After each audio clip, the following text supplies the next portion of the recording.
Well, we're beginning chapter 2 of the book of Ephesians. And as we do, I'm going to break the section that we're studying down in smaller pieces and explore some of the amazing things that are present for us. First, let me just read for a moment.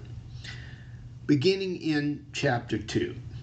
As for you, you were dead in your transgressions and sins, in which you used to live when you followed the ways of the world and the ruler of the kingdom of the air, the Spirit who is now at work in those who are disobedient.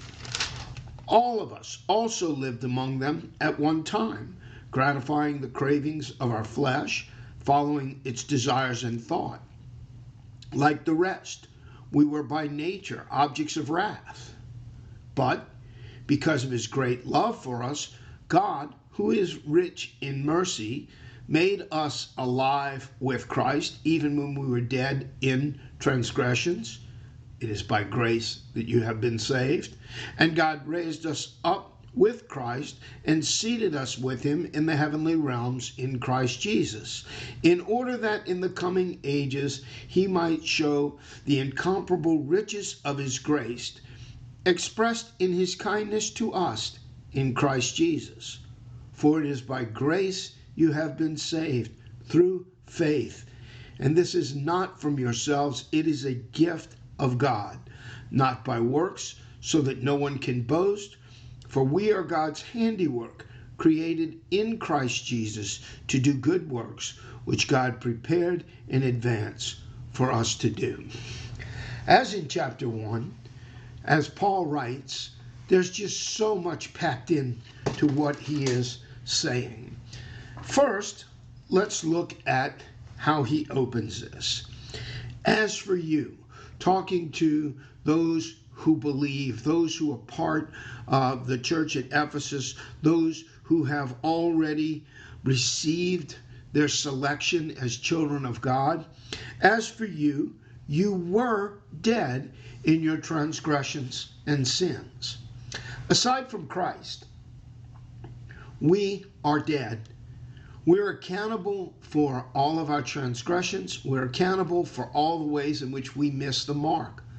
Remember, Romans 3:23 reminds us that all fall short of the glory of God. All have sinned and fall short of the glory of God. The word sin meaning miss the mark. So we've all missed the mark. We've all fallen short of that perfection, that nature of God himself. We're humans.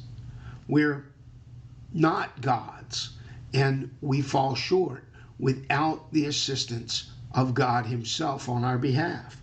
And so we were dead in our transgressions and sins. That's one thing to keep in mind, that those who don't know Christ are indeed dead in their transgressions and sins. They are answerable for their behavior. But really, this verse is not focused at giving us a ground floor for judging others. Instead, it is designed to encourage and lift us up. It is designed to be something that causes us to grow closer to an affectionate relationship with a God who loves us so much that he sacrificed his only son on our behalf. We were dead in transgressions and sins. We are no longer dead in transgressions and sins. 1 John 1:9, if we confess our sin, he is faithful and just to forgive us our sin and cleanse us from all unrighteousness. The work of Christ on our behalf has taken our sin away, and that is something that we can rejoice in. Now, Romans is quick to say, shall we continue to sin that grace may increase? First, let's celebrate that we are no longer dead in transgressions and sins. We have been made alive in Christ. And then let us consider this. How can we, in our daily walk, move further and further away from the desires of our own flesh and draw close to behavior that mirrors Christ. This is how they will know you are my disciples, in the way that you love one to another. How can we love our neighbor, forgive those that wrong us, embrace those that need us, and live for Christ today? Thank you, and have a great day.